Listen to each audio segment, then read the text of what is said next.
Someone farted right after that and we laughed. So the lady, are you telling your story yet? No, that was it. I don't know why. So my mother is very generous and charitable person, and I recall because my parents went through a divorce, so I was kind of like hanging with my mom a lot growing up as a kid, from like a young age. But basically, my little sister had a teacher named Miss E, and my mom was trying to help her out because she knew that she was in like a tough spot. And we went over to her house to do yard work and stuff. And for some reason, I remember like we were walking through her house, and there was like a hot tub in the middle of her house. And I'm like, what? Why is there a hot tub in here? And like Miss E had like her mother, who was like a very old senile lady, just kind of sitting in a chair, like decrepitly sitting there. And I'm like, why? This is so weird. I don't know why. I just remember that. And also, there's a ton of cats all over the place. Like a ton of cats. And it's always stuck with me. I was like, why is there a hot tub in the house? That's weird. So to finish up this Q&A, I think the best revenge is the one where you don't it's not so spiteful as it is like showing up the person, going like, all right, well, here I am now in a better place, take that type of thing. So I guess to answer your question that you asked 15 minutes ago, it would be, whoever it would be to show them up and be like, haha, take that, person of doubt. But interesting question. I don't think we've ever gotten that one before. I think the best revenge is not to put them down, but to lift yourself up. Yeah. And with that, ladies and gentlemen, we want to thank you all for coming out to our podcast panel. Hope you had fun. Windy City 2018 is we're in the last day, so yeah, thank you all for coming out to it this year. We had a blast for sure, and still got the rest of Sunday to go. So you all have a great rest of your convention, and thanks again for coming out.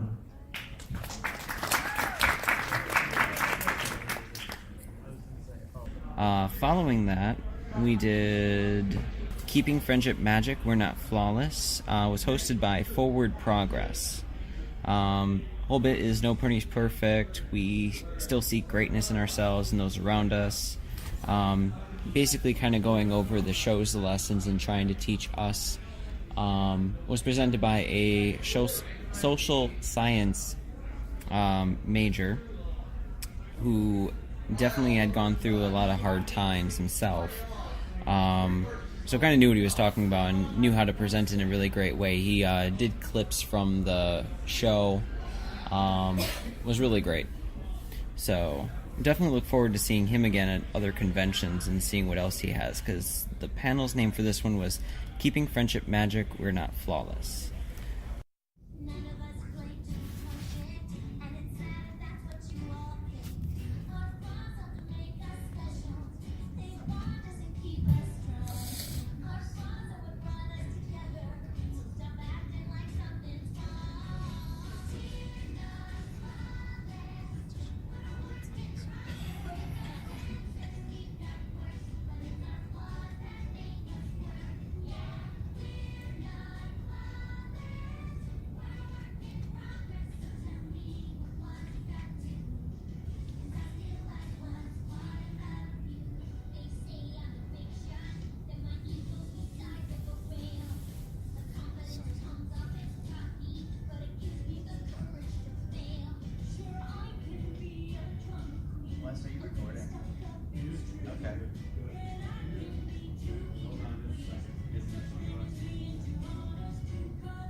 Good afternoon, Windy City!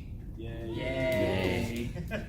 Welcome to Keeping Friendship Magic, We're Not Flawless. My name is Forward Progress. I am a social scientist from Pennsylvania who made the wonderful 12-hour trek through all kinds of toll roads to get here, so I can talk to y'all about science and friendship. Yay!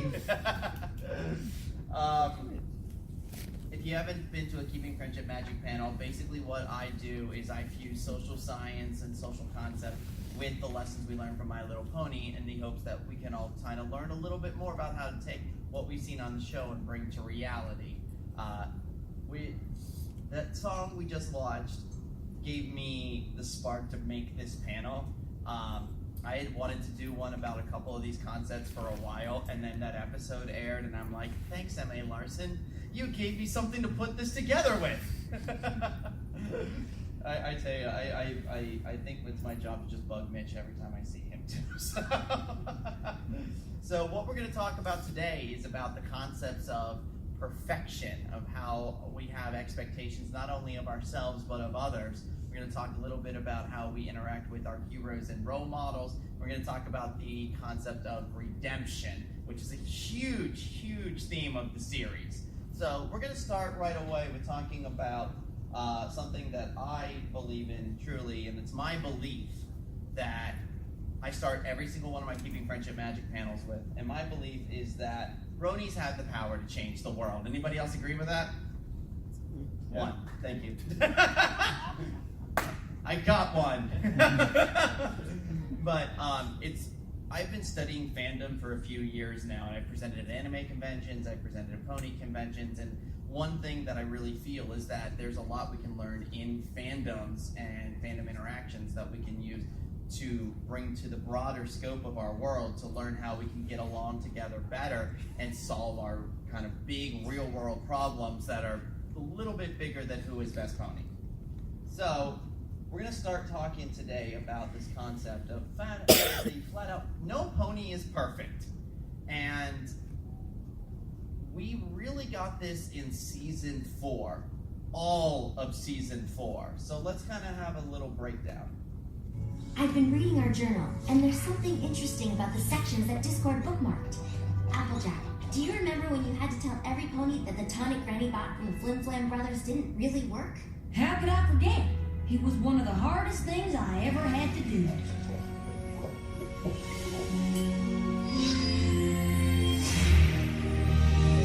I hate to disappoint every pony, but there's no way Granny could have made that dive because this tonic is a fake.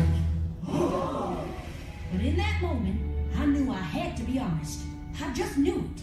But what's that got to do with opening the chest? I found that each of you has had to face a situation where living up to the element of harmony you represent wasn't easy. Fluttershy, it was when you realized that the way to show kindness to the Breezies was by forcing them to leave your home. Oh, the looks on their poor little faces.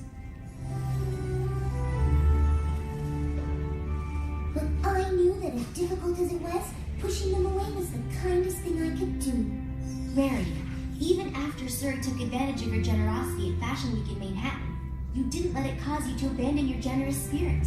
I simply couldn't have lived with myself if I didn't do something special for the friends who have always been so generous to me. Rainbow Dash, you had the chance to fly with the Wonderbolts at the Equestria Games, but instead you chose to compete with your friends. Sure, but being loyal to my friends was You realized that seeing your friend laugh was more important than proving you were a better party planner than Cheese Sandwich. Best party I've ever had! All of you had tough choices to make, but when you made the right one and embraced your element, it helped some pony else make the right choice too. The thing about season 4 is, let's face it, if everyone was perfect, if every pony was perfect, season 4 wouldn't even exist. They never would have opened the chest. They had to overcome some kind of difficult choice. And we're all going to have that. Everyone at some point in life faces a difficult choice, and it's hard to figure out, what should I do here?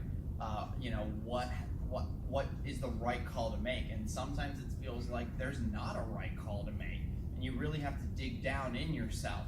And sometimes you're going to mess it up too.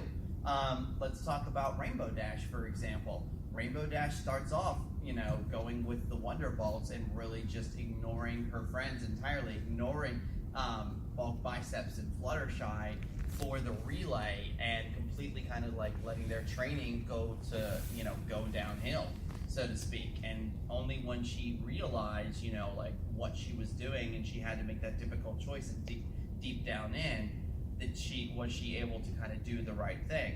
Granted, if she would have said right away, hey, I have this opportunity, that could have gone a whole other way. And that's one of those things about learning what to say at the beginning.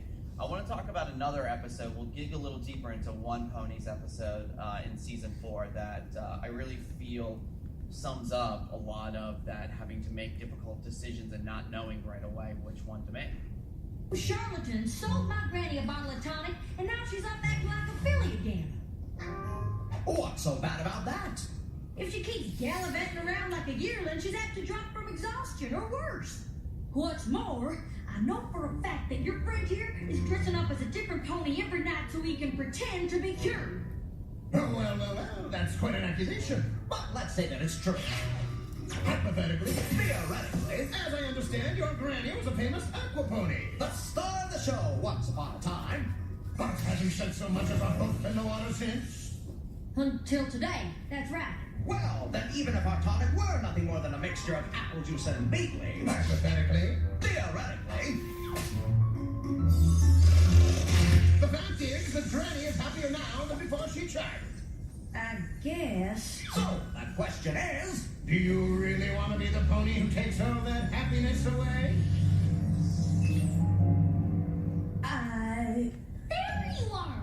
I've been looking all over. Did you find out what's in the tonic?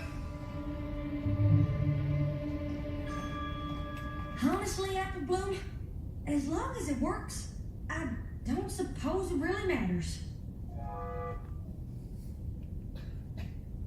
Everyone makes mistakes. Every single one of us. We try so hard to live up to this idyllic expectation of ourselves that we want to be perfect in every situation. And the flat out reality is, it's not gonna happen. You're gonna make a mistake. If you were here for Friday's panel, I discussed Moon Dancer and Mending Fences, and how Twilight really didn't necessarily do anything wrong in the series premiere by leaving to go, because she had to, else Nightmare Moon would never have been stopped. We found that out in the season 5 finale. However, there still was that pony that she hurt, and she had to own up to the fact that her actions have consequences. And that's one thing we all kind of have to keep in the back of our minds, is regardless of how much we try to strive for perfection, do the right thing at all times, every once in a while, we're gonna slip up. Doesn't mean that you can just be like, oh, it's okay if I slip up all the time, I'm just gonna make every mistake in the world. You probably won't have too many friends if you just let yourself feel like that. However, it's important to remember that you are going to slip up. And every time you do, it's to take count of that and what it means to your personal growth in your future. The most important thing about us is that human beings have the capacity to better ourselves, to learn from our mistakes. And that is the most crucial thing we can all do, is when you make your little mistake. For example, Applejack here, in that, like, oh, I'm just gonna let this slide, and let this be. She learns later how much of a mistake that was, and we're gonna take a look at that.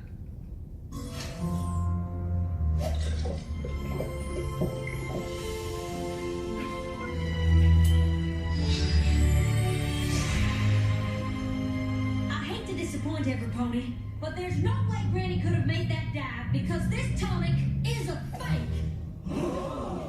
But you gave it your stamp of approval. Are you saying you lied? I am. I didn't mean to, but every pony seemed so much happier. I couldn't bring myself to tell you when I found out the tonic wasn't real. I know it was wrong. I just hope with time I can win back every pony's trust. But if the tonic is a fake, then how come Granny can swim again? And what about all that aquabatic stuff we just did? I reckon sometimes you can forget what you're capable of, and it just takes a little extra confidence to remember that it was inside of you all along.